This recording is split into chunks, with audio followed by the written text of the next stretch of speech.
Hello, this is Lisalee and welcome to my channel. So today we're going to do a pick a card where I'm getting in touch with your guides and telling them to have them tell me a story about you. And so we're doing some bibliomancy, which means in addition to pulling cards, we're going to be pulling a passage at the end of the reading. And yeah, you know, we've been working with deities and in the upper realms, and that's fun, but at a certain point it's just very abstract. And so I wanted to sort of bring it down to earth a little bit more and work with some earth spirits and work with your personal guides and have them tell me a story about you. And so we've got 3 piles here, and you can pick all 3 if, you know, something resonates about that. It's technomancy, so it's going to work however it's meant to work for you. So we've got 3 piles here, and I'm going to tell you in 1 second what they are. We've got the first book is Death and the Pregnant Virgin, and the card associated with it is Discover Your Life Purpose. The next group is View with a Grain of Sand, and the card that goes with it is Beauty. And then the third pile is Every Riven Thing, and the card that goes with it is Inner Child. So take a moment, take a couple of deep breaths, and whichever pile you identify with. Also, these characters do sort of all look the same to me in some senses, so it's possible that they are all 3 for you. So you just let your intuition kind of tell you what you're doing, and we will begin. So what I'm going to do is speed up the shuffle. I was doing this for a while, then I stopped doing it, but I'm going to do it again just so that we can kind of expeditiously get at your reading.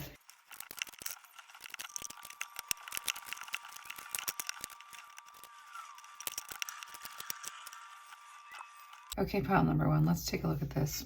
So the first thing that they want to tell me, that your guides want to tell me in terms of a story about you, is just how intricately you were created.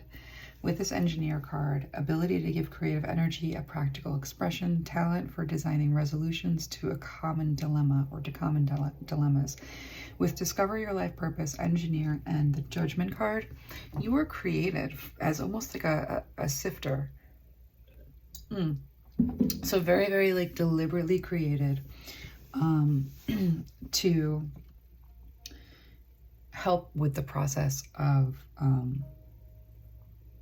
well, Judgment card is like, that's the second coming card, especially in this deck. This deck is like a very Gnostic sort of deck. So what we're seeing here is that you were very specifically made to have a very specific life purpose, wherein with the King of Cups and the Ace of Swords, you bring with so much love, truth, and with the Wisdom card here, a level of wisdom.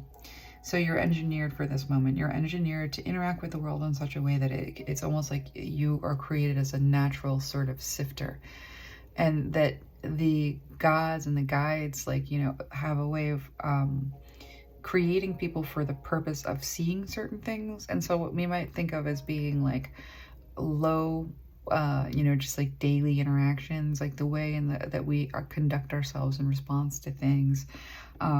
It's part of what is engineered by the way of karma. And so there are those that are put in path with you to directly, you know, you're engineered to bring up people's stuff so that when they interact with you, they can very quickly either pass the test or not pass the test in terms of what they're doing with this life and moving forward and into, like, you know, processing different karma.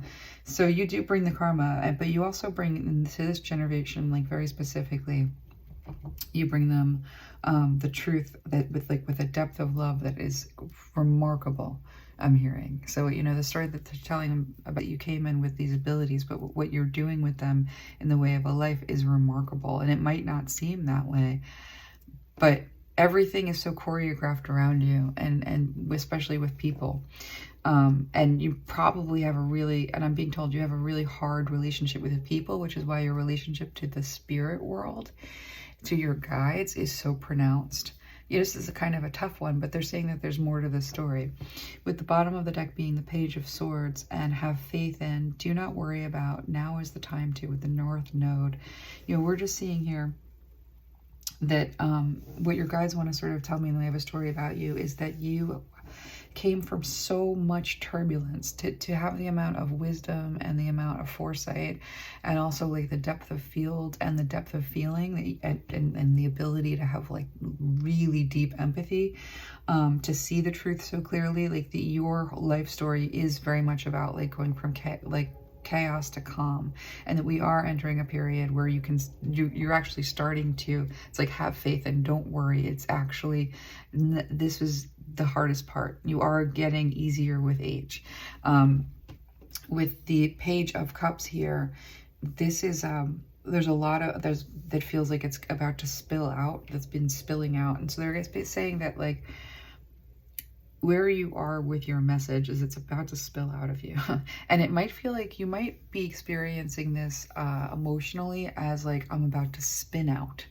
And you might have this feeling of like very shaky, very thin glass, like any minute now I'm just gonna shatter, like, you know. So there's that element, but it's like you're about to spill out with the message that you came here to deliver. You're very, very close to that. And this is, so the story that they're telling me is that the purpose is to bring up a level of vision into the world, to act as almost like a human sifter when it comes to like judgment. Like there's something here with you and what you're created for in the way of karma. So now we're going to go into the next part of the story about you. So this is really kind of dealing with like mission and who you are at like a technical level. We're about to get into their like relationship with you. So put that right there. And let's see. Oh yeah, this is kind of a process the way we're doing it. It's all good though. Actually, I want to put this at the bottom of the deck, so I want to leave that. Page of Swords. So you're here with a very specific mission related to voice. Okay. So I'm going to put this over here. And your 8th house as a life and death issue, like getting and using power and other people's resources. Like there's something really significant about,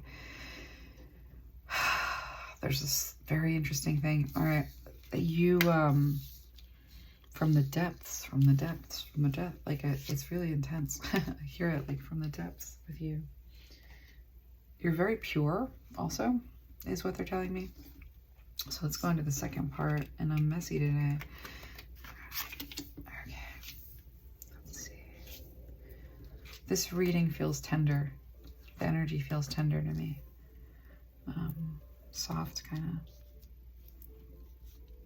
So the part that we're getting into is how they interact with you, and that's why the tenderness is so pronounced, because they love you, and they love you with like a sweetness that does make me kind of want to, it like jumbles me. It makes me want to cry a little bit.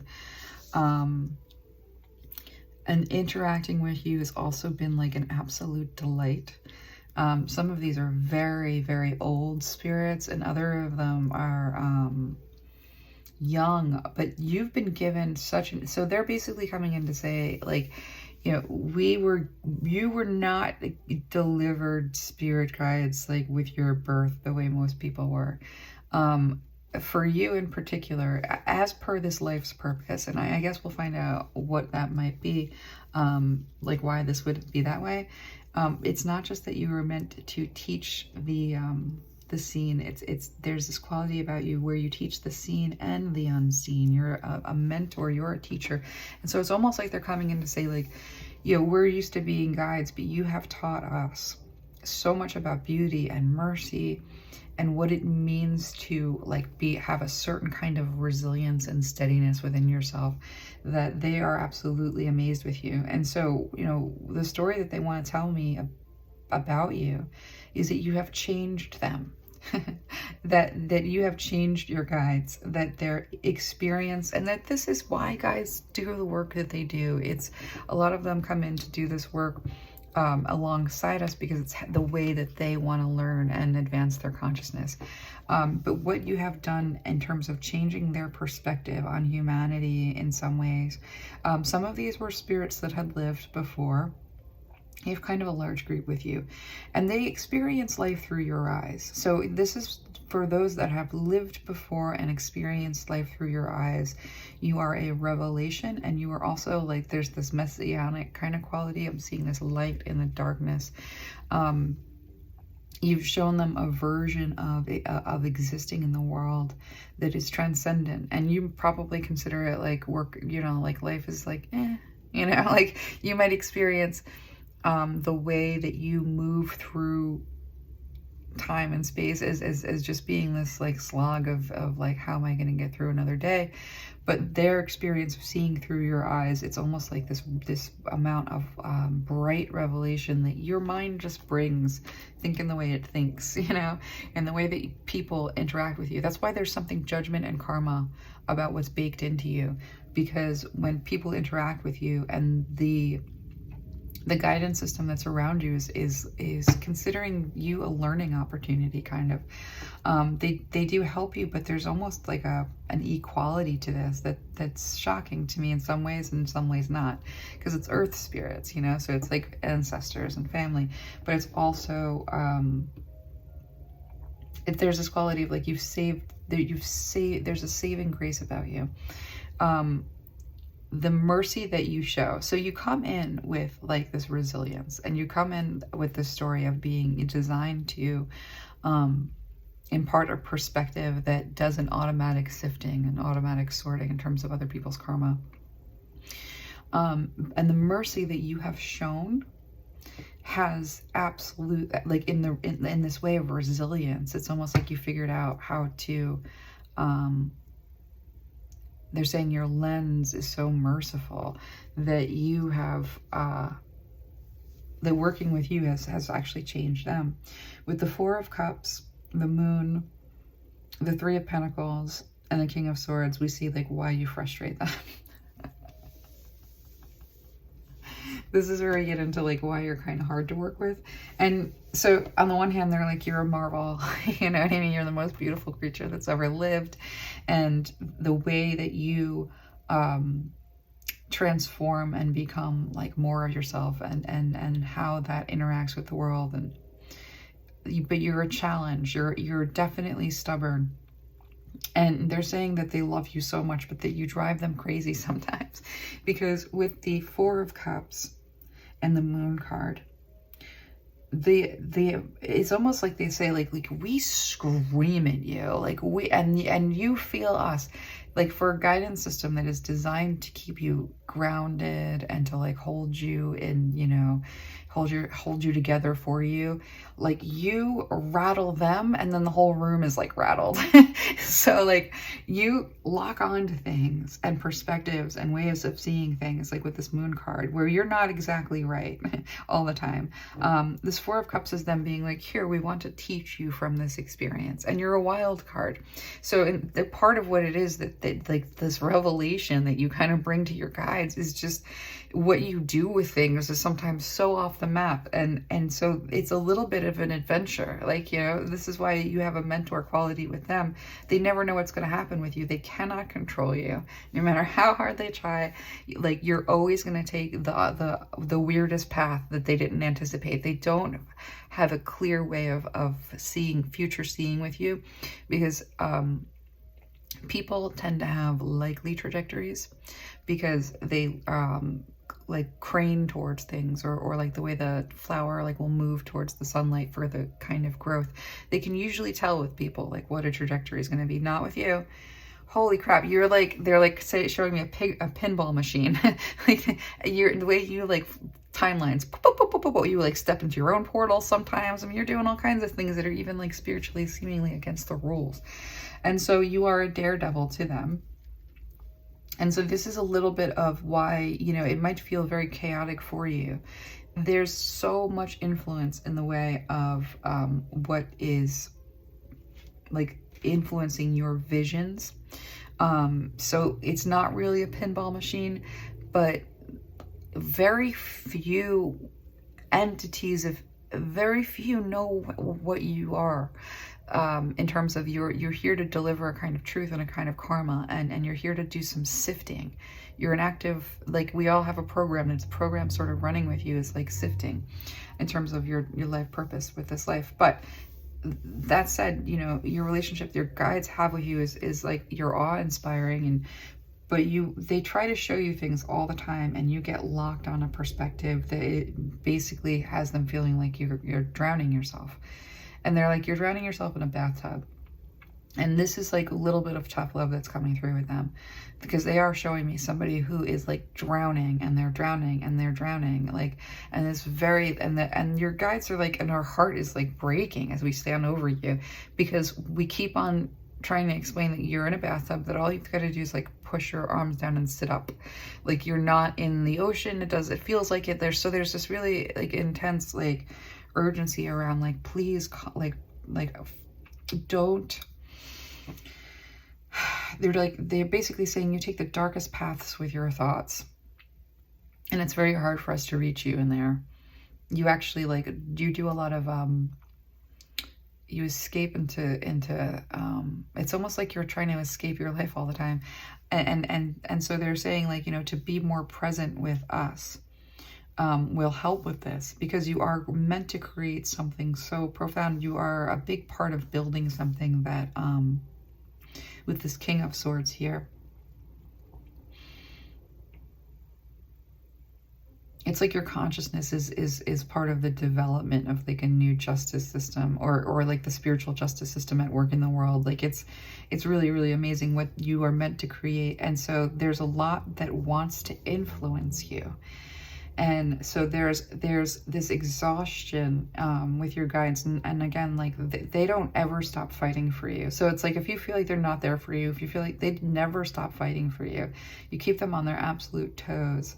And they're of the strongest, the heart, you know, the resolute, the all-knowing. I mean, they're really interesting. So even though these are earth energies, man, your ancestors are like, they are the cream of the crop in terms of like what they want to work through the creation of you. But they never have to stop fighting off things that are trying to influence you. Everything wants a piece of it, you know? So let's move into the next part of the story about you. So like, to know that from a spiritual kind of place and things, you're kind of a rock star. You know, they have a hard time, but keeping you like on track. But what they've discovered, and what they want you to know that they've discovered, which is really cool, is that the way that you're designed is to never be like easy to figure out. So let's see what else we've got going on here with this story that's about you. Okay.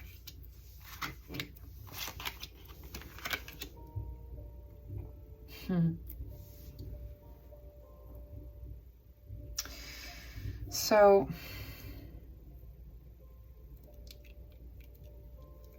this is somber. You know, sometimes,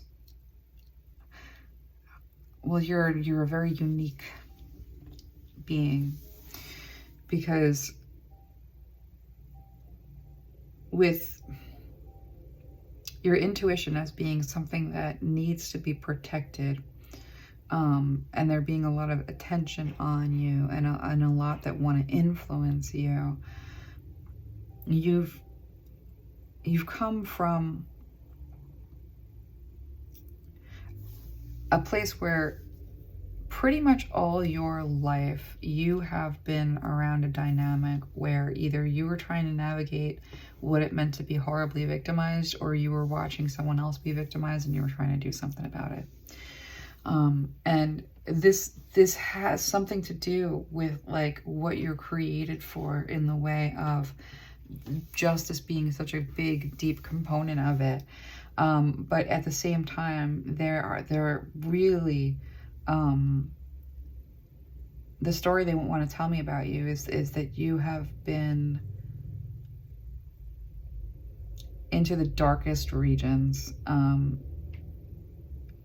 Like you've been pretty much surrounded by like a history of somebody's being victimized, or it's you. And the way that you've had to construct meaning from that and grow into something from that has, you know, because I'm looking at this angel of mystery, it's like, this is where, against all odds, you're simultaneously armored, and your wings are made as of paper. And so what it is that they're saying, you know, the story about you, of what you've created is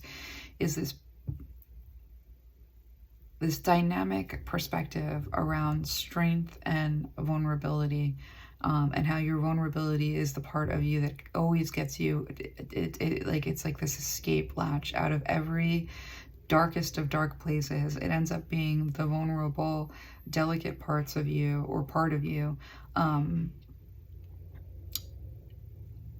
that rescues you kind of over and over again. And the way that you make meanings, it's like paper, the way that you put down words, even though you're guarded, you've become a very guarded person. And so they're saying that, you know, your experience with this vantage point where you've always kind of seen like somebody, like that you had to interact with some of the worst evils in the world, and it sucks. It really, really, it does. You've had to sort of grow from this place, and this perspective, and you've taken on a lot in the way of, you make an impact when you walk into a room. Again, the nature of your being, like what's programmed in, was like engineered in, is that it's like your perspective makes a kind of karmic law, you know, like, yeah, I don't know how to, they're showing me that this is just a big part of what is necessary in this time. And it's a really messy job. They're showing me like Scorpio, and they're showing me this Cancer, like they're like, you're in the deepest of the darkests, and you've had to grow in this very unique way. And while you attract people's attention, they don't necessarily know what they're looking at. You seem kind of like something they've never seen before. They don't know how to place it. And you hold within you a kind of power that sort of freaks people out too, because it's a strength in this delicacy here. And you're so unique. The voice that you have ends up being so unique. You are inspired by like the divine at all times. And this horn again, like you bring sound judgment. It's not just that your interactions sift people very naturally, but you bring a level of sound judgment with your voice that is inspired by the divine. And so the story that they're telling me about you is that your life purpose has called you into some of the hardest places. That you are one of the most unique creatures in the universe. Nothing, like they're showing me that the way that beings sort of collapse into each other, and operate through and with each other, and that you are such a unique one that you really have the attention of, like, I want to say like the super world, you know? So your guides are saying you're doing the job, and you've done the job well, and you are moving into a calmer place with this, but that you have had to operate through one of these stories that's like beautiful and painful at the same time. Like the genre that I'm thinking of is like something like, we know these epic tales where there's a lot lost, and then the beauty that pushes through it makes the piece profound, and you are profound, and it makes it unique, and it takes people to worlds that they wouldn't normally go.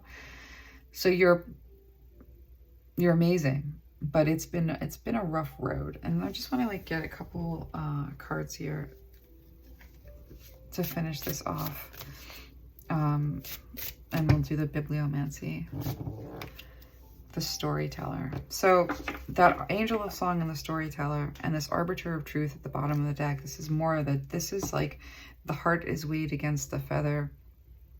You're definitely a justice thing. Let's do the bibliomancy. So with the storyteller here, I encourage you to tell a new story about victims, because you're a unique perspective, because you're inspired by the divine, because you're unlike any other, and because your strength is in this sort of the power of a kind of paper thin, but like a paper can hold a message that can be a revolution to the world too. Like you have this very interesting, most profound strength that is simultaneously delicate. So taking all of that together in terms of your life purpose and storyteller here and arbiter of truth and the vision that you have, tell a new story about what it is to be a victim and what it is to be victimized. And I don't know what that means, but this is what I'm getting in the way of a message for you. And so, because you have something that you can free others with, you have some perspective, some knowledge that it can be freeing to others. Whatever meaning you make of this and then speak of has a freedom capacity to it, and like there's some beautiful atonement that's possible around it. So let's get you a passage. You make virginity itself sound like a perversion. Why? I'm starting right in the middle. Why, so it is, said the surprising old man, except for those who have been visited by the angel of the Lord. Can't be many of those, Jernit muttered. Aloud, he said, I'm losing the place here. Oh. When you saw Rachel, what else did you talk about? I remember that when she arrived, I was reading some epigrams of I'm not going to be able to pronounce this. Agathias Scholastius. I don't know whether you are familiar with the author of The Reign of Justinian, and I translated a few of her art amusement. Otherwise, it was all about the arrangements for today. I literally can't even read this. I'm going to like hold it up so you can pause on that. Yeah, you make virginity itself sound like a perversion. Why, so it is, said the surprising old man, except for those who have been visited by the angel of the Lord. Can't be many of those. I don't know, this is cool. So like there's just like this really interesting contradiction about you. You show the truth of things in an amazing way. And interacting with you brings a kind of karmic justice one way or the other. And your guides love you. You teach them, and you're hard to predict. You keep them on their toes, but ultimately the story that you tell has such a liberating possibility. And they would encourage you to do that with your life purpose. So I hope that was helpful, and we're going to move on to pile number 2. For those of you that picked pile number 2, I'm going to go ahead and speed up the shuffle. I used to do this. I haven't been doing it this way, but it makes it go faster, so I'm going to do that.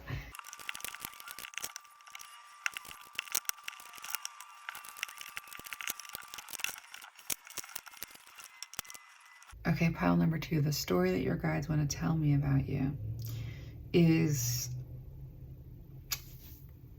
really beautiful, actually. Like I'm trying to sort of like, well, beauty as like, well, first they want to sort of bring in that you are quite beautiful, and what they're wanting to say about that is that it's not like an insignificant thing to bring in. And we do have the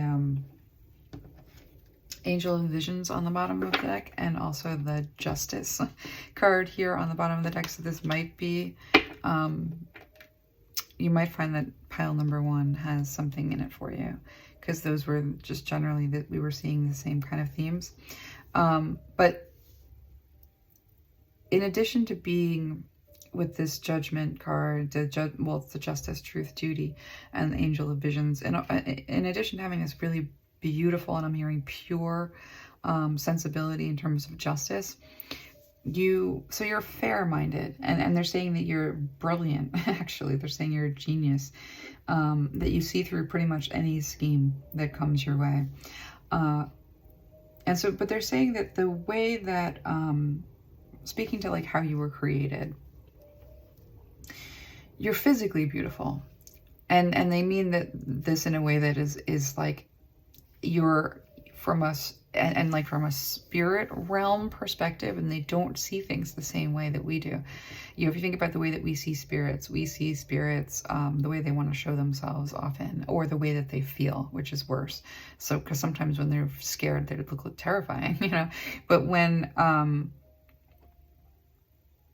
they see us, they kind of see the truth of who we are in a different kind of way. And so like we think beauty standards and stuff like that, but spirits see the sort of, they see a version of us because they're seeing through a veil too in a certain kind of a way, that is very reminiscent of who we truly are, and that you are like stunning, that you are stunningly beautiful, that you can't help but be stunningly beautiful, and that they see you kind of tumbling through life, kind of looking at yourself like, ugh, I can't believe, blah, blah, blah, blah, blah. There's like this feeling of heaviness actually from them being like, we don't understand what you're doing or why you're feeling this way. Like, it doesn't make any sense.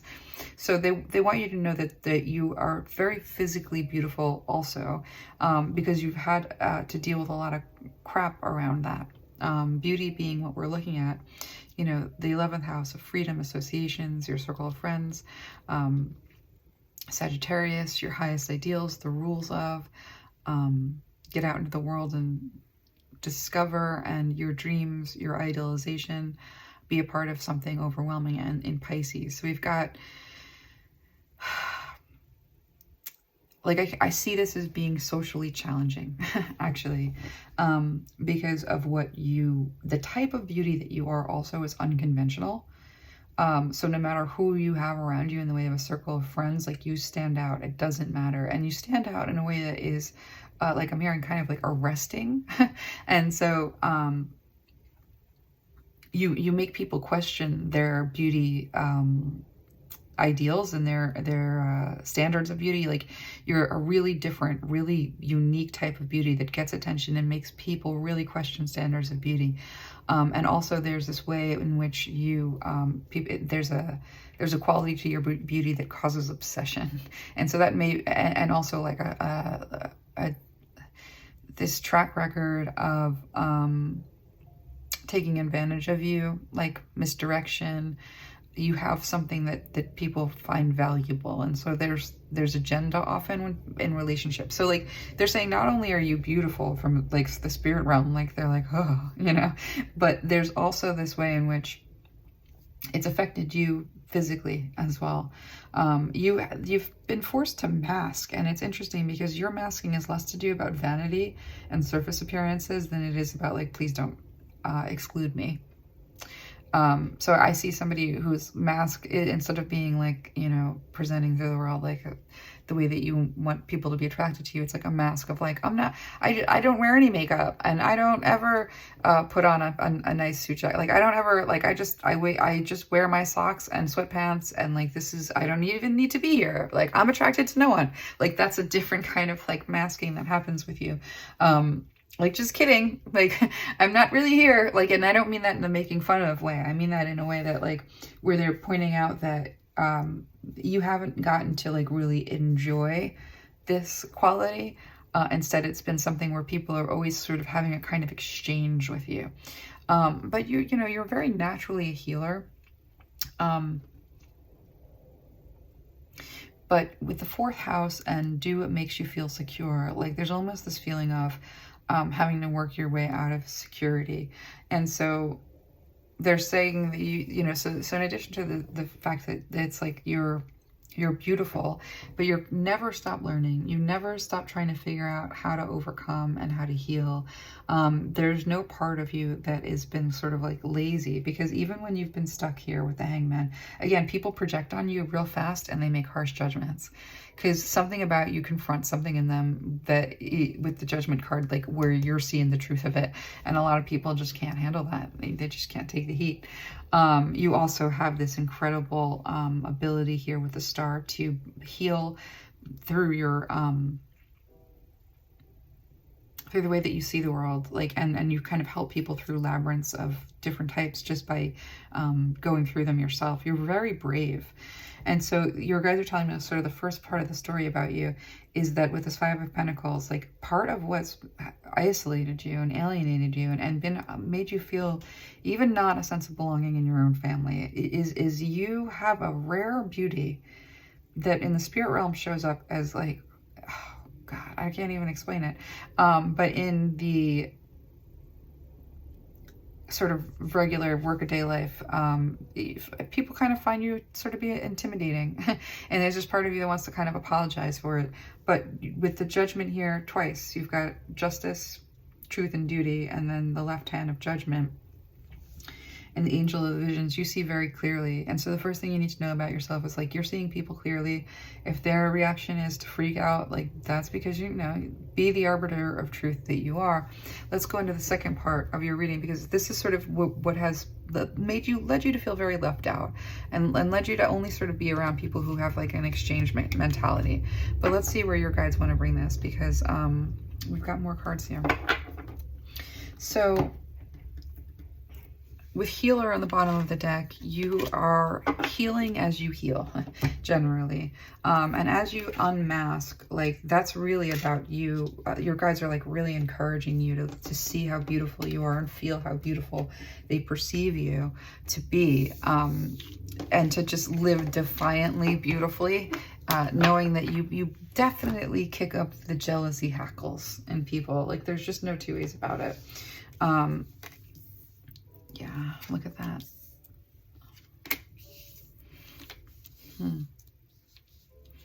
So we start the story. Is there any chance this is straight the way that I like? I don't know, whatever. I hope I have it right.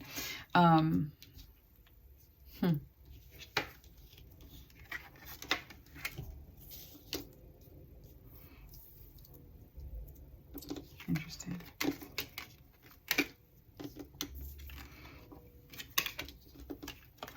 Sort of pick up the cards very intuitively when I do it this way.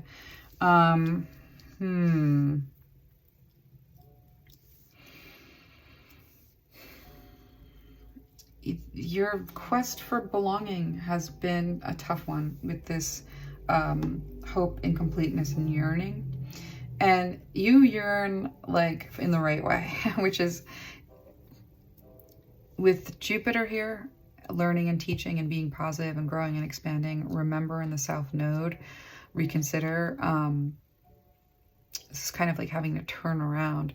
And then in Scorpio, again, we have purification to resurrect, the secrets of, resulting from the power of. And with the Knight here being about loyalty, romance, and chivalry, but also this can be a destructive element as well, depending on whether it's in the light or the shadow.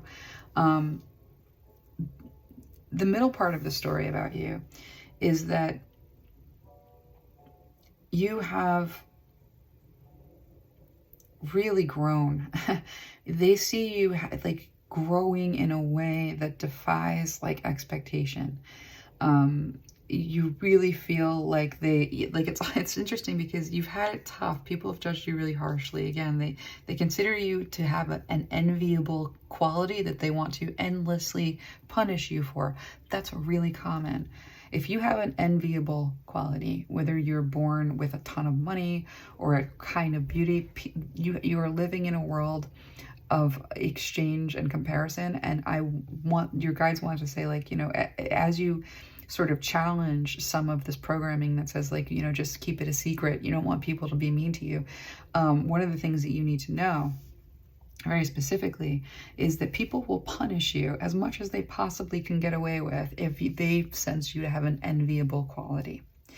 And so your guides want you to sort of challenge the sense of belonging and feeling like an outsider, and understand that they're like, you belong to us, you belong to the temple, you belong to a calling.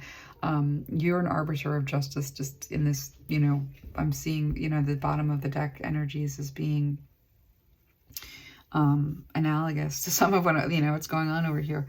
But with the angel of annihilation, you, how do I put this?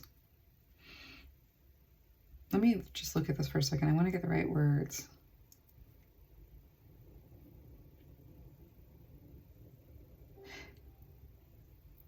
You have absolutely no idea how powerful you are with this angel of annihilation. Your words, Pat, because you see things so clearly. You've got such a keen eye on like what is fair and what is not fair, and this lifetime of being an outsider looking in.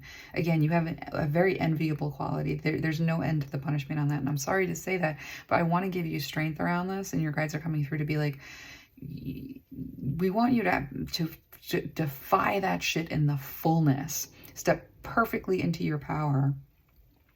And know that you do not need the approval of anyone. You don't need the praise of anyone. They perceive you as having an enviable quality. When you deserve praise, you're not getting it. When you deserve celebration, there's a stinginess again, like you have something really valuable. Why would you get something else, you know?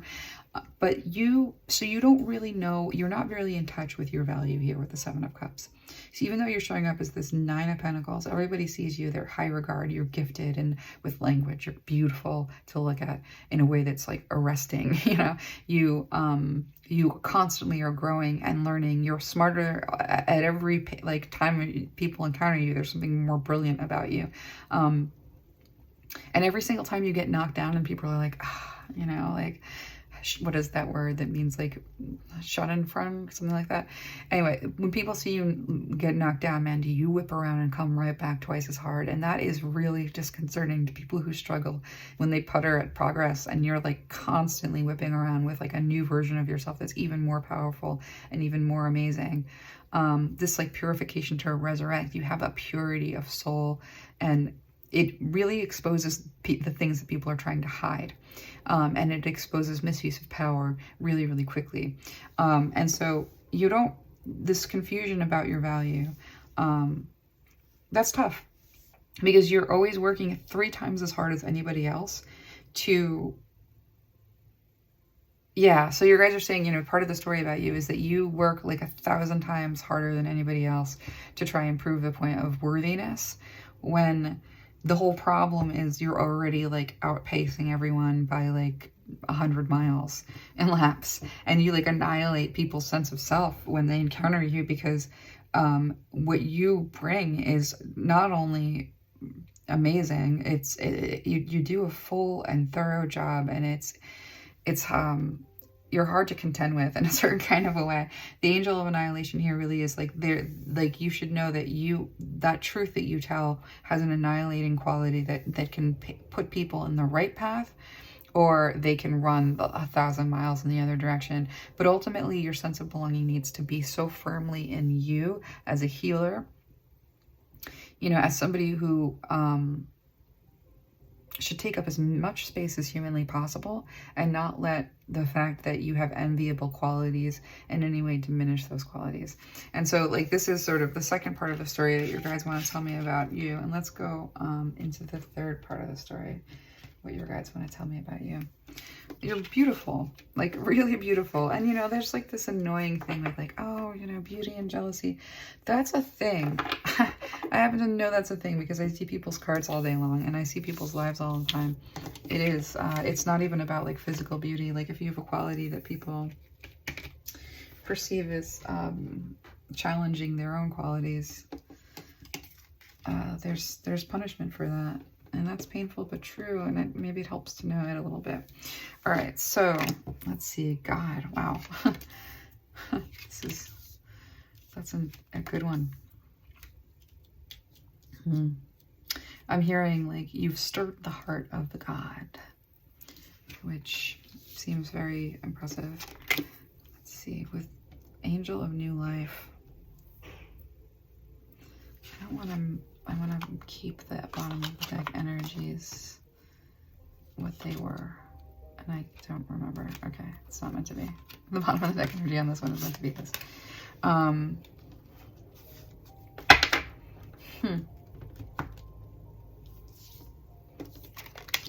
So this last part of the story that they want to tell me about you. Wow, I can see how this is profound, actually.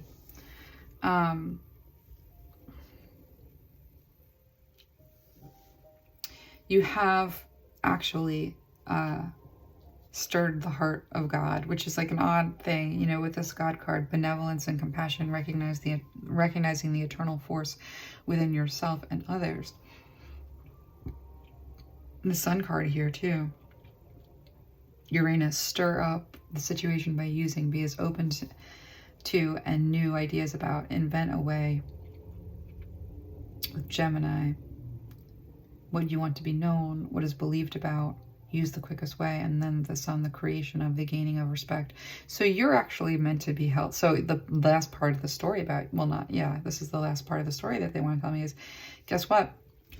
You step into that power, you step into the fullness of that beauty. You apologize to no one about being the most beautiful, wise, insightful, all these qualities that you bring to the table. Do not shy away. Do not make smaller. Do not make people comfortable by making yourself level with them in a way that's putting a mask on so that they can, you are inspiring.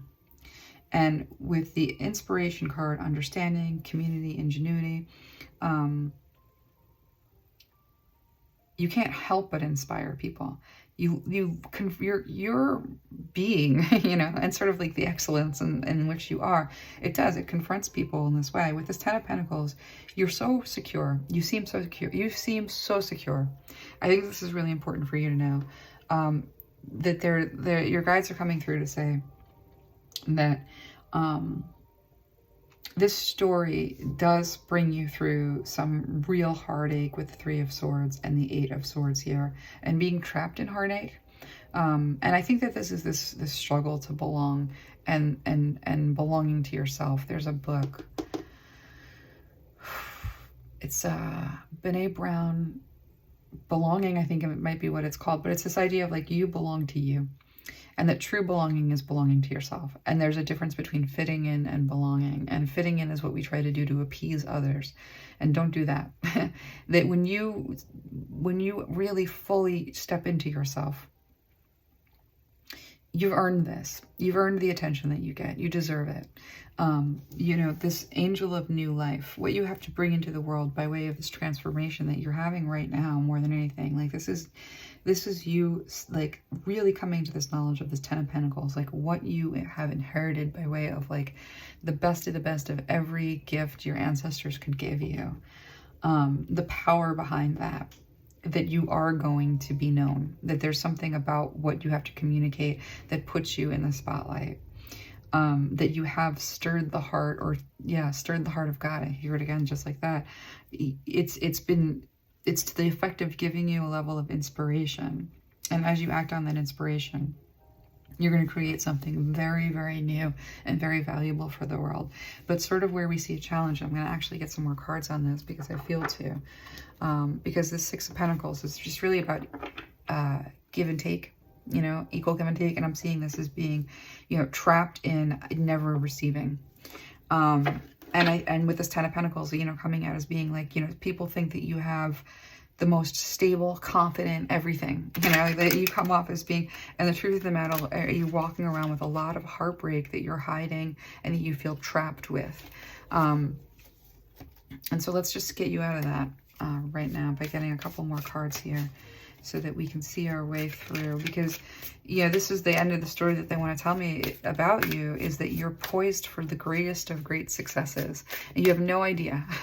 You think this is like, because I see you trying to create something and just crying, And so what you're being told is to stand in your excellence and to know who you are with that 6 of Wands. Like victory is absolutely assured with the Sun again. And then we have the 5 of Wands. Like the hardest part for you is this inner conflict around having a right to be you, feeling ashamed of your very existence because you walk into a room and what you possess in the way of natural talents, abilities, and beauty, it confronts people, especially because it's so different. That you don't have like a way of like assessing and processing this, right? Your kind of beauty is really unique, but you always get the attention in the room. The way that you speak is incredibly powerful. It's like the voice of God sometimes. And you feel like the most secure thing in the person in the whole world, and people think they don't need to give you anything and they don't want to give you anything. And that's something to deal with, because this is why we have this broken heart and we have this 8 of Swords. That's what is withheld from you in the way of kindness and generosity of spirit, and opportunities for trust to be something that works out for you,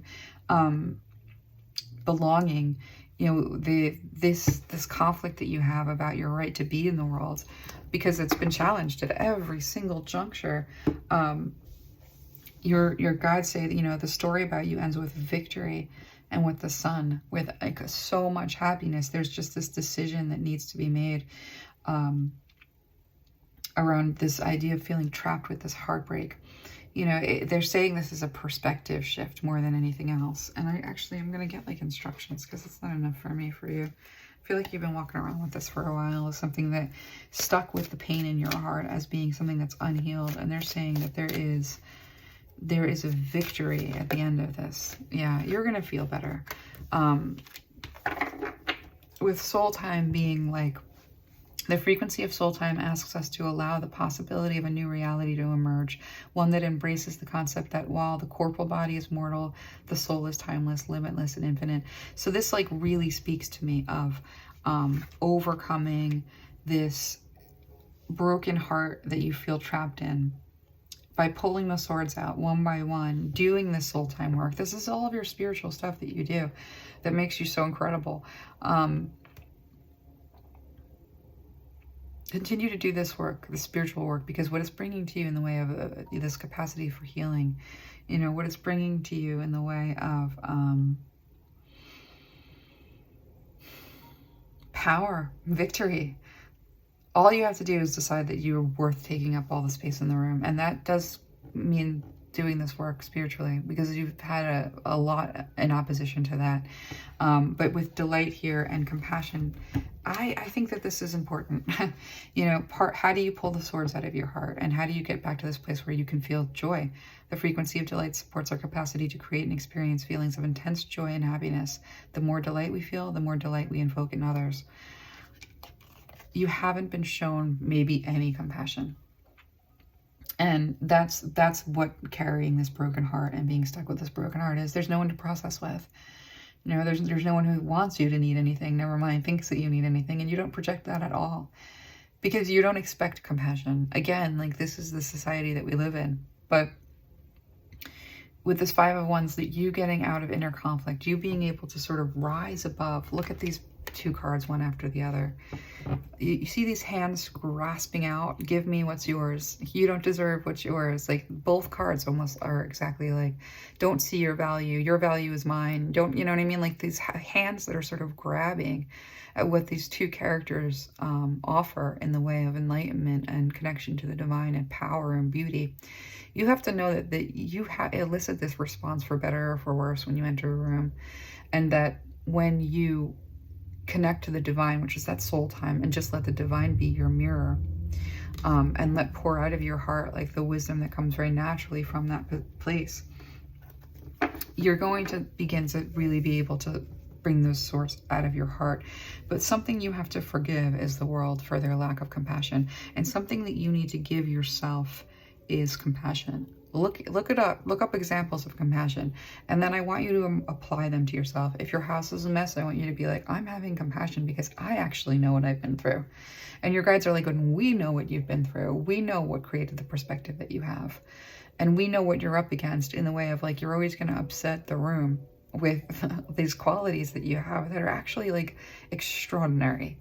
You are extraordinary. And so this Sun card, this Yes card, this Victory card, the Six of Wands is, by applying the compress of compassion to your hurt places, like just you like being like, I'm really heartbroken about not being offered this opportunity or that opportunity. Just take that compassion and be like, but I know where you're coming from. I know the world that you have lived through. I know the struggles that you've had.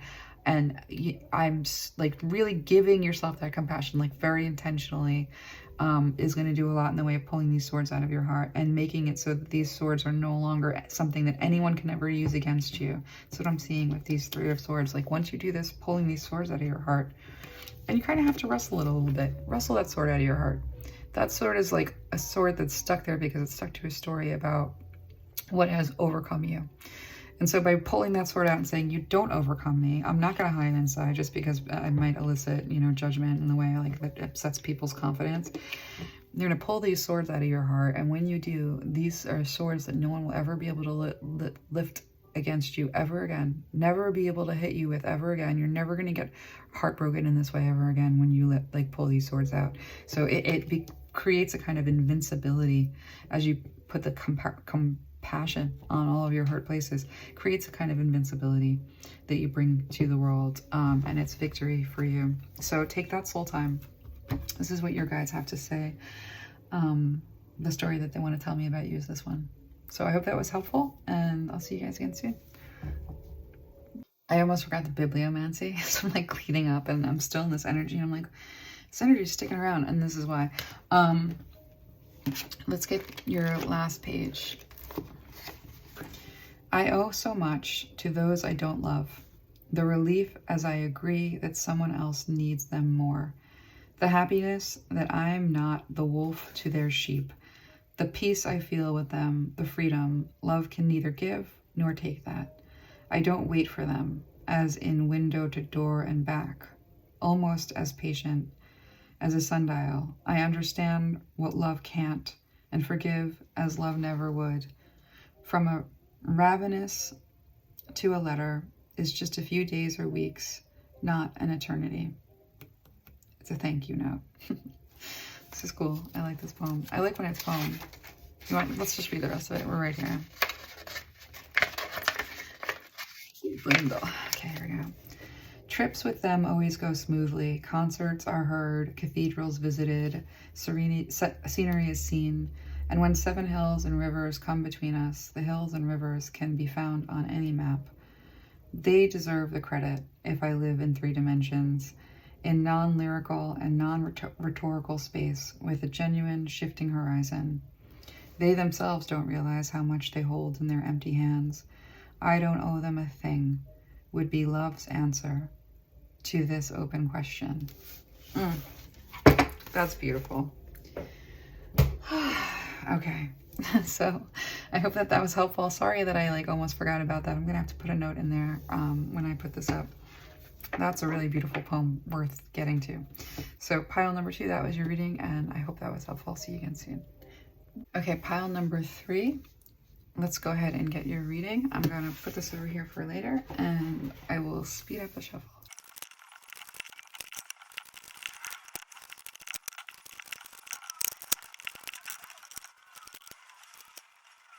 Okay, pile number 3. This is quite a pile. You know, I want to just show you the bottom of the deck energy is like, once again, we have the Angel of Vision. So I feel like this came out, all 3 of you, every single pile. So if this resonates for you, maybe the other ones are for you. With this energy of Nyx, the secrets, vigilance, and subterfuge, I think is how it's pronounced. This is really talking about your childhood, and with the 7 of Swords being on the bottom of the deck there in relationship to your childhood, we are talking about like a major deception. And so this is very likely was like just a very difficult childhood, with the Eternal Child also on the bottom of the deck over here, trying to be growing, like for you trying to grow up and be responsible, was not. You had to survive up in a very real way, because we have the Angel of Memory, and then we have the Exile, strategy, failure, trauma. We have the Sun here, but we also have the Destroyer, which means that with that Knight card and the Moon here, and we also have the 5 of Cups and the Justice card, and the 2 of Cups over here as well. You haven't really had the opportunity to be seen clearly, is basically what we have here in terms of like, when we look at this inner child card, it's your guides basically talking about, especially with the Mars energy, energize, confront, force yourself to look at. You know, we are looking at a childhood that you probably don't remember hardly anything from, with the Nyx card and the Moon card here, but there is, with this 5 of Cups, this intense focus on like trying to manage grief. And with the Justice card here, like, I think your sense of justice comes from, with the 2 of Cups, never having had the proper mirroring. In fact, you've had some very harsh mirroring imposed upon you with the Destroyer and the 7 of Swords here. So we start the story by looking at the fact that, you know, your guides kind of want to come right out the gate and say, listen, we've been with you from the beginning. And with this Angel of Memory here, again, you probably don't remember much.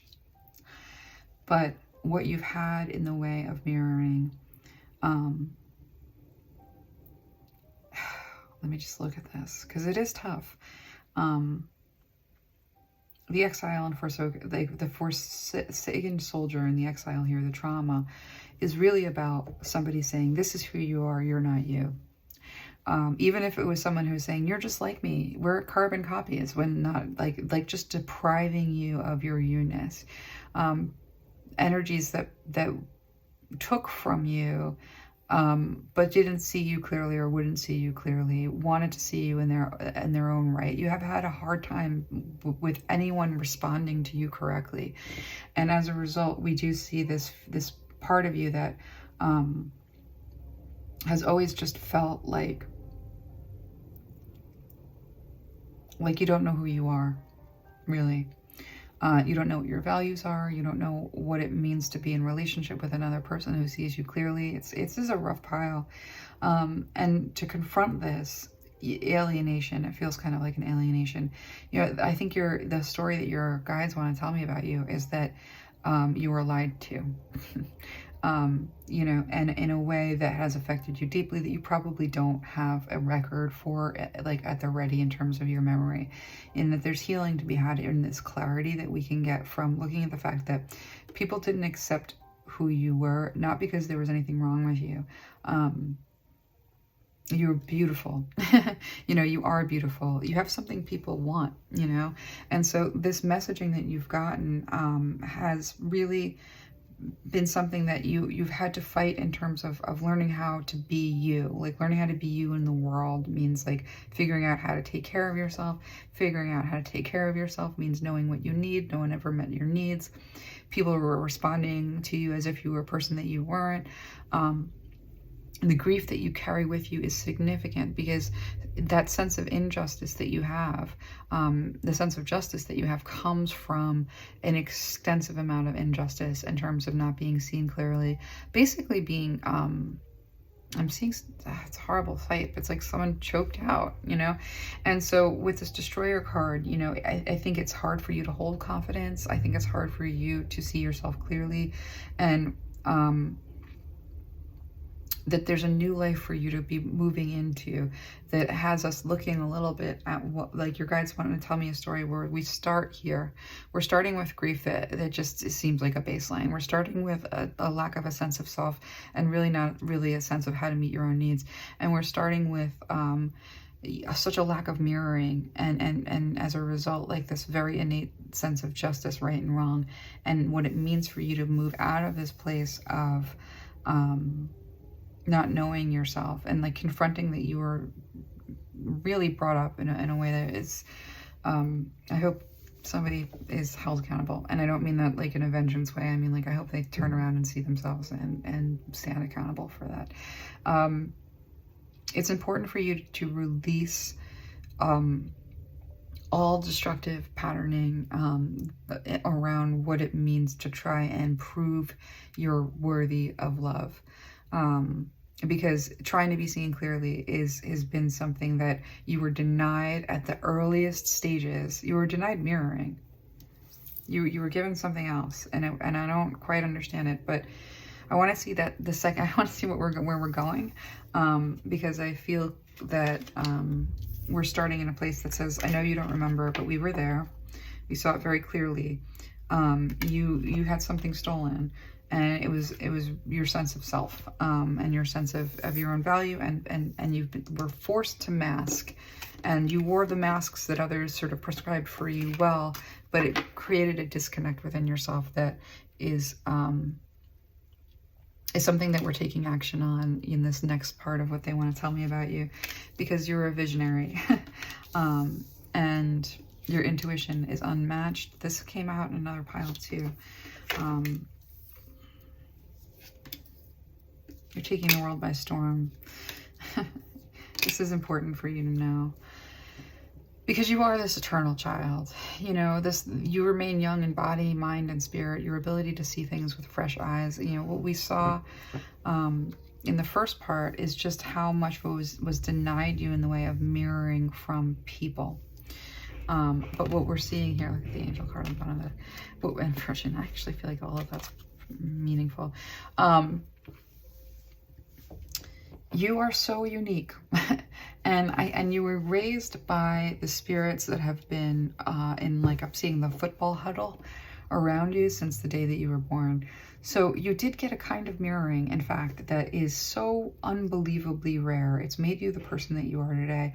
And it's made it so that you're one of the only people who, that I've ever seen in a reading, you can move very effortlessly between the seen and the unseen, between worlds. So one of the things that your guides is wanting to say is that you may have not been mirrored by the people that were around you in any reasonable way. In fact, you've gotten really bad messaging with that Seven of Swords about what you're capable with, what your value is, and who you really even are. With the King of Swords here, the Two of Wands, the Wheel of Fortune, the Tower, and this transition, this is moving you into a new life with this Angel of New Life. You're getting, it's almost like the part of you that survived your childhood was so far away from who you are that there's, like, what it means to sort of release yourself from some of the grief from, like, that last part of our reading is to very intentionally look at your history. And with this King of Swords, you're grieving for that little girl that did, or that little boy or that little child that did not get proper mirroring, but you're coming into this sense around visionary of who you really are, and the mirroring that you have gotten has been the mirroring of spirit guides who are always there, always loved you, always held you, always huddled around you. You were very protected. It's almost like you were in the middle, you were like in the eye of the storm. They kind of kept you in the eye. There's always a storm going on around you, but they kind of moved you around in the eye of storm. And they did keep you away from a lot of relationships. And there might be some, like, sense of that as being unfair, but your guides are coming through to say, like, listen, you were born in this position where you were really vulnerable because the neglect is absolute. I mean, it's like, as a reader, like it's blinding practically. And so what I see is that you have been given this really extraordinary mirroring, and as you begin to see yourself in this light, where you're not looking at what you've been told about yourself or what you've been shown about yourself, but you're able to envision what's not even conceivable to others, having an experience of yourself, belonging to yourself, and being in belonging with yourself in a way that allows you to have a true transformation here. With this King of Swords, this is about standing in this position of judgment against those who didn't give you the right kind of mirrorings, just so that you can identify it. I know there's not a lot of memory around that, but if you look at the people who you were surrounded by, and you can identify the way that they relate to you and the way that they see you as not being you over and over and over and over again, it's important to make that identification for yourself and just say, these people can't see me. They have such a problem. They've never been able to see me. They can't even see themselves. This is the world that they are, And so to understand that you are going to almost like a very confront, denounce the version of yourself that is being projected on you by those that have some kind of an agenda in relationship to how they want to relate to you. And it's tough. This is kind of a tough thing, but what you're being told is there's a path for you. That's a unique path. The Wheel of Fortune is very much turning in your favor. And even though with the Tower card here, you have no foundation, that's why I'm looking at this ferryman boat and I'm saying, like, there's something really incredible. Like, whatever it was that happened in the way of mirroring from your spirit guides has given you this ability to have this relationship with the unseen world that's kind of real, like, really interesting. It's like I'm seeing this boat, and this is being kind of like a walk on water, or walking on a boat. So if you think about how wobbly it feels to walk on a boat, this is what they're showing me in the way of you've never had a foundation. So for you to grow in, be responsible and grow up, and have physical security, it's a tough call, because you're having to discover who you are without any foundation to stand on, really. But I'm being told that the balance that you're getting from learning how to walk on a boat is what is meant by, like, you're really supported by what, in a way that I don't know that you can really comprehend, but a path is being created for you. You know, what your guides want to tell me in the way of a story about you is that there's a new life for you, one that has been preserved through your intuition, and that your mirroring is coming from such a beautiful place in the way of the universe is showing you things about yourself, and is going to continue to show you things about yourself that's going to help you transform into a version of yourself that knows your worth, that knows your beauty, that isn't, you know, deceived by what you've been told. And so, you know, the story I'm being told about you is that, you know, this is the time in your life where you confront these relationships. Really confront them. Look at them. That relationship with this person who was supposed to be that way wasn't that way. Do you hold grudges, and do you hold on to the offenses, and do you isolate yourself? Like, this is kind of a tricky situation. You know, it's important for you to forgive by way of release. It just is. But that's kind of this King of Swords position that says, listen, I know that they couldn't see me clearly, because look at the way they see the world. Look at how they even see themselves. Look at how they even relate to themselves or their loved ones. Like, I'm out. I'm not going to participate, you know, and to the extent that you offer these people love, you're offering it from a position that says, I'm walking into a direction of new life, a path that is being made for me by the divine. This Wheel of Fortune is turning in my favor. And even though I didn't learn to walk on any kind of a foundation with this Tower card, having had nothing to stand on, you learned how to walk on a boat, and your balance is so impeccable that the next part of your story that your guides want to bring in is about where you're going with this new life. But you have to throw the old story out. The story that says people don't like you, or the story that says that you are a certain way, you're just like this one, or you're just like that one. No, you're not. No, you're not. You're trying to make people believe this. You're trying to make people believe that. No, you're not. No, you're not. Like, you're not doing anything. So throw out all those stories about you, and throw out actually considering those stories. Like, your guides want you to not consider the stories people tell you about yourself that don't resonate, especially not like stories from the past that you're telling yourself now that don't resonate, that came from some experience you had in the way somebody responded to you. You're really unique. And the path that is being created for you is a beautiful path, and you're very close to this shift over here. Right now, you just kind of feel like you're still fucking balancing, trying to balance. I don't want to balance anymore. I can't balance anymore. I'm hearing it, feeling it, but your guys are saying you're so close. And that this learning how to walk on a boat means that the second that you hit this other side, which you're getting closer to it, you're still in the dark, but you're inching towards the light. You're going to hit the ground and the firmness of that ground, and you're going to have a level of balance that's unparalleled because of this experience. And so the story that your guides want to tell me about you is that you're entering from a place that seems very disadvantaged. However, what you're bringing in the way of who you are,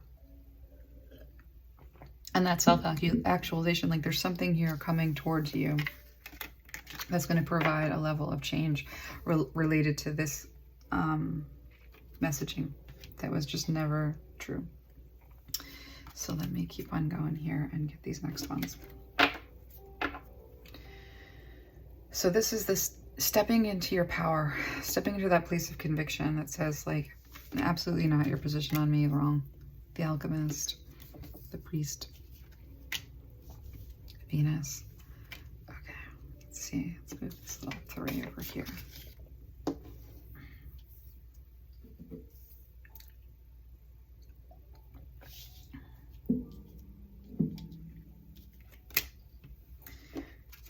I'm hearing, though ye be small, she is mighty, or something like that. Though they be small, they are mighty. I don't know where that's from. Okay.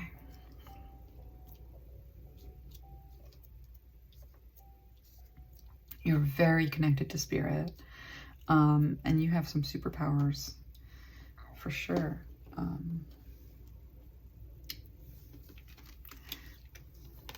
It's going to be a little bit of a process.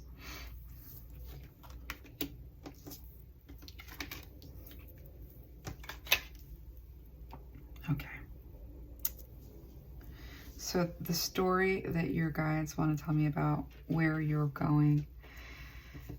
So this Alchemist card is very interesting from the place that we are coming from. This King of Swords is this belonging within the self. That King of Swords, this has come up in everybody's reading actually.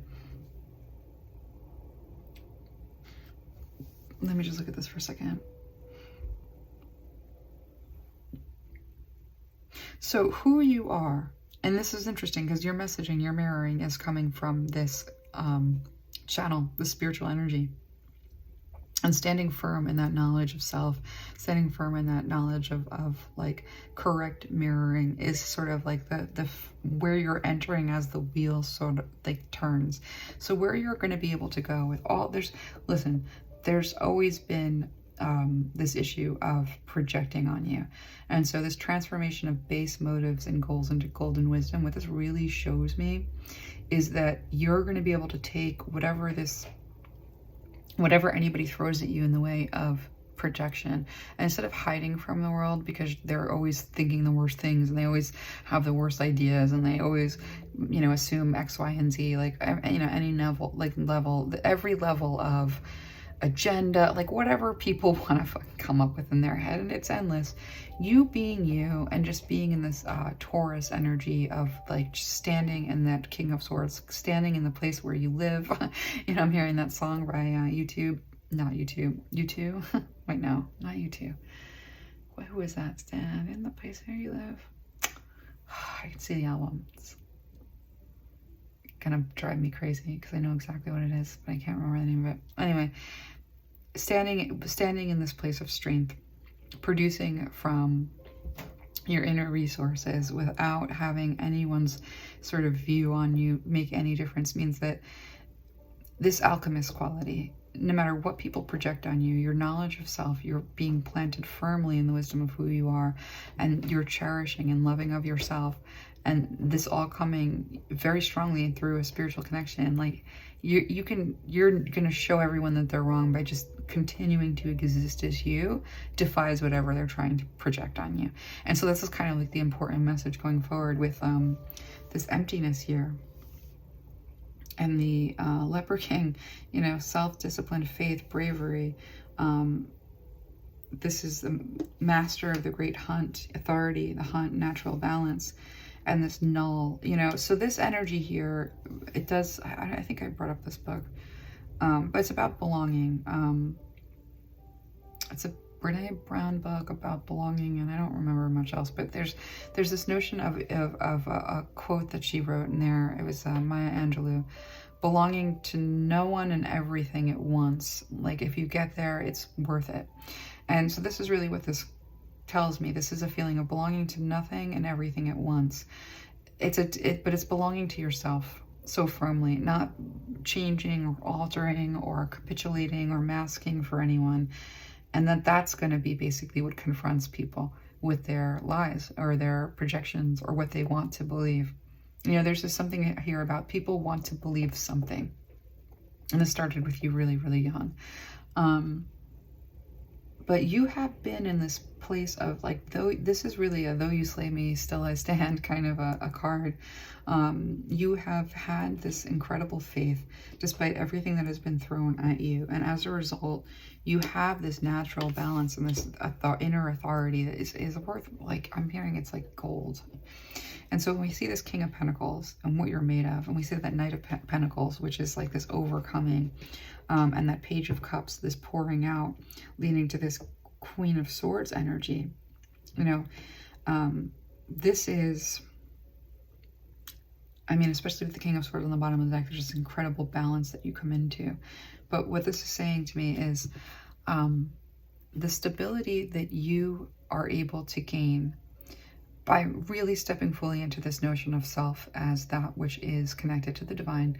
Hard to do, right? But if you really step into this as being, and it's something that like you're so close and then you lose it, and you're so close and then you lose it, and you're all the way there and then you fight with it. But it's been painful, actually. You know, I almost kind of feel like this reckoning around this idea that the hardest thing for you has been trust, always. not love. You can love from here until the end of time. But trust, woof, that might be, you know, that falls into this category of like, I don't even trust God. You know, this spirituality has even sort of made you feel, because you've always sort of had this spiritual ideal that you have projected on others, frankly. And when they don't match up to it, you know, it can be really, really painful. But what you are gaining in the way of stability, what you are gaining in the way of a universal belonging to yourself, belonging to everyone, belonging to no one, that is a strength and a power that has come with you maintaining this like faith.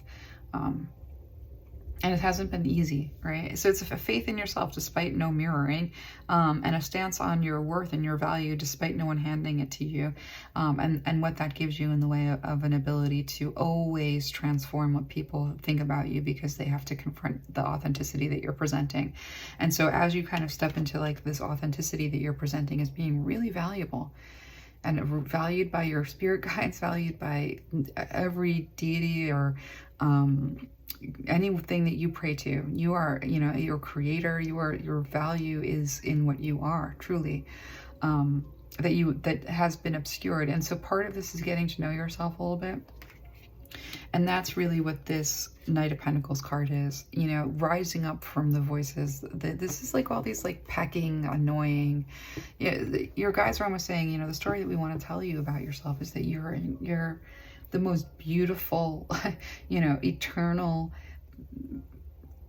like this ability to see things with fresh eyes constantly, this ability to transform always, this way in which the divine, it's like that is mirroring you, and you're actually taking in and projecting it out. You're doing something revolutionary, that what is heartbreaking and what is crushing and what makes them really frustrated, and where they have the hardest time sort of wrangling you into a place of perception, is that the voices, and this is like unfortunately a ubiquitous problem for you,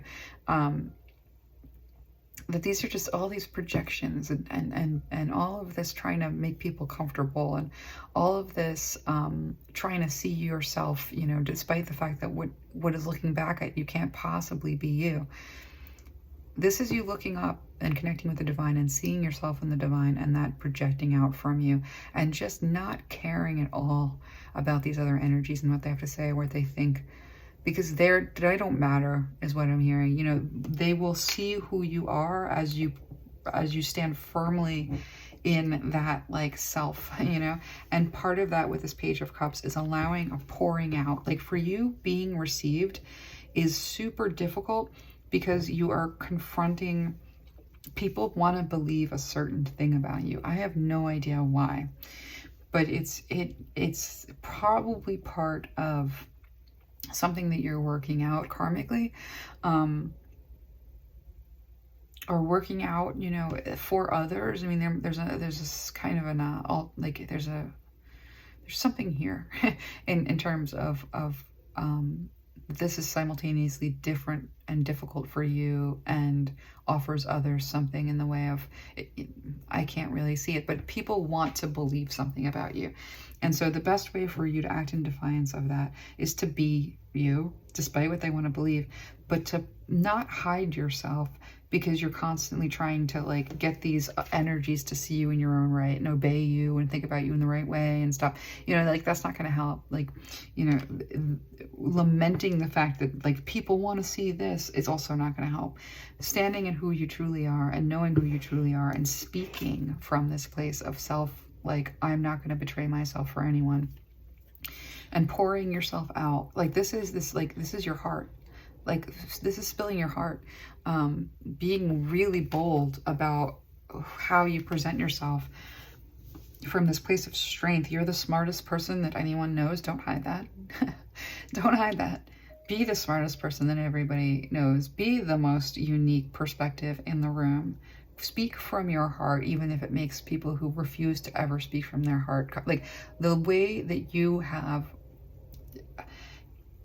the way that you bring the divine into the world, because your only mirror is the divine, you know, and so you actually like do bring this energy of the divine into the world. Of course, it's going to confront people, and so you have to let that confrontation take place, but you have to be unwaveringly, and that's actually the story that your guides are telling me, not you have to be, you are already unwaveringly yourself. You've gotten to this point of being unwaveringly yourself. What you're going through right now in the way of testing grounds is the recognition that's coming by way of you stepping into this power, stepping into the sense of self and the sense of the yourself in relationship to the divine. You know, it means that there's going to be a lot of energy around you, like sort of trying to somehow position themselves. Don't take your eye off of what you're doing, because everything else is an idiot. You know what I mean? And I say that with love. You know, this is a lot of energy flapping around you, trying to sort of get some sense of you. It's trying to kind of call your attention to them. But you keep your attention at like that higher road. And so this is sort of what you're dealing with right now. You know, you're trying to get ready to spill your heart, because there's something valuable in what you want to bring forth in the way of knowledge and wisdom. And really standing firmly in yourself, and the perspective you have to bring is powerful from that place.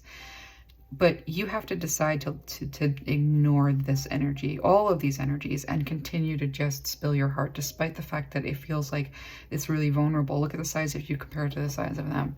And so this is what you're already doing. You're just in this moment right now of like, this is hard. I don't know if I can do this. I feel like I'm going to shatter. And your guides are saying, absolutely not. You are not going to shatter. You're just getting to that point where you're starting to feel the power of your voice, and to continue in that vein, and to continue focusing on the power of your voice more and more, and not on whether or not people agree with what you're saying. This is just like a really important thing. And so, yeah, the story that your guides want to tell me about you is that you're going somewhere. And that where you're going is incredibly stable and incredibly abundant, well-respected, powerful, and with a level of insight that cuts through all the crap that literally you're going to become, like, from this position, untouchable, where, and I mean that in a positive sense, where the truth that you are bringing is so profound that any argument that someone would come up with in response to that truth is nothing. It's insignificant. And so you knowing that you are this powerful with your truth means not fearing these little daggers. These little daggers are registering just like these little birds. You know, this is the hardest part, is overcoming this moment, you know, where you have to just know that your truth is more profound than anything anyone could ever throw at you. And you're prepared, more than prepared, to come with the truth that absolutely crushes these misperceptions about you, or the desire to misperceive you. You're bringing a truth that's going to absolutely confront everyone with your humanity and shatter that stuff.